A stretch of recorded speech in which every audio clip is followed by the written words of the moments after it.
Hey guys, I'm Twan. Welcome back to my channel. I got some great info for you today about Star Wars Battlefront 2 and what it's going to be like. But first, let's take a look at a clip that I got of some walker surfing.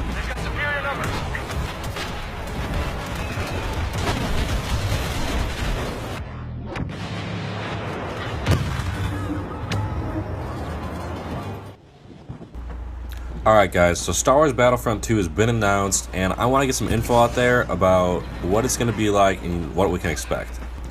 So the first and most important piece of information that I have for you guys is that it's going to be released on November 17th of 2017. So that leaves a lot of time from now till then. We're going to get a lot more info about this game and what we can expect. One key piece of information is that they finally added a story mode to this game. You know, that was something that was missing from the last game, and a lot of people were mad about that because in the original Star Wars Battlefront series, you know, you had a story mode, you had Galactic Conquest that people enjoyed, and it wasn't a big multiplayer game. So that's what I'm looking forward to most, when what it's going to do is it's going to follow Imperial Special Forces that want revenge on the Rebels after they destroyed the second Death Star. So going along with that, the time period that this game is going to occupy is after Return of the Jedi, when they blow up the second Death Star, and before The Force Awakens, because there's a big gap there that the movies kind of leave totally untouched. So I think they'll have a lot of creative liberty with what they want to happen in this time. So other than the addition of a single-player campaign, there have been some changes to multiplayer as well. So the last game only covered the original trilogy, and a lot of people weren't very happy with that because, like Star Wars Battlefront 2, you had the original trilogy and the prequels. So what this game is going to do is they're going to do all three eras where they've got the prequels, the originals, and the sequels. So I'm excited to see that. And along with that, they've got some confirmed heroes already. So we've got Darth Maul, Yoda, Kylo Ren, Rey, and Luke Skywalker, and I'm sure they're going to announce more as time goes on because obviously that's way less than were in the last game. Another change that's been announced is how players will be able to use vehicles and heroes. So in the last game, they had it where there'd be a power-up on the map, you'd run through it, and it would automatically teleport you into either the vehicle or the hero. Now what they're going to change is now instead of a power-up on the map, it's going to be based on how you perform in said match. And I like this a lot better because it seems like people would just camp these power-up locations and then they'd get in it and they'd totally waste a vehicle. So I think it's going to be a better reward system where you're playing well, alright, you deserve to be in this vehicle or be able to use this hero.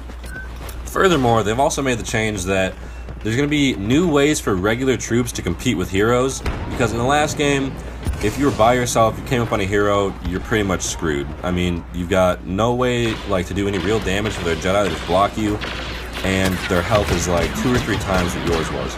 So apparently they're going to be adding a new way for regular troops to compete with these heroes. I'm not really sure what it is yet, but just know that it's been announced. Something else that's been announced is that they're adding classes to this game. And so what I hope to see for this is that it'll be like the old character selection in the first 2 games, where it would have a wheel of characters and you'd go around and each had like their own class, their own guns. It wasn't where you'd customize, you know, you'd have to go through and pick your gun, your cards, and all that stuff. So hopefully you can have like presets for each class and you can just wheel through them and pick them that way.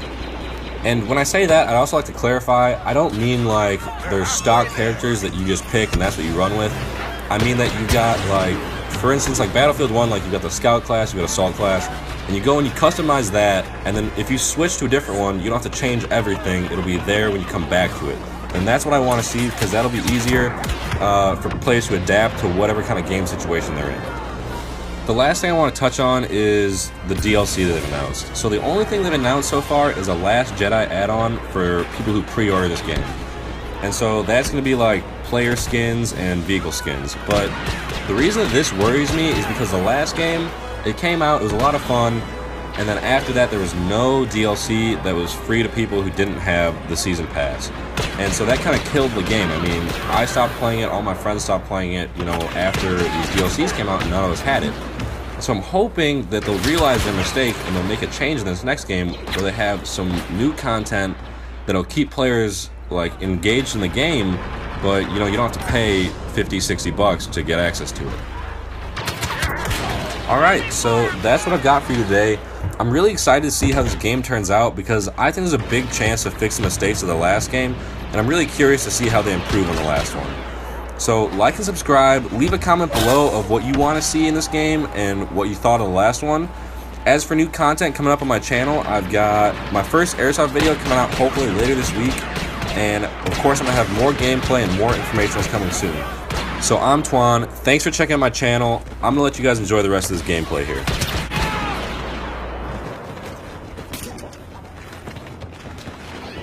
Hostiles in the area.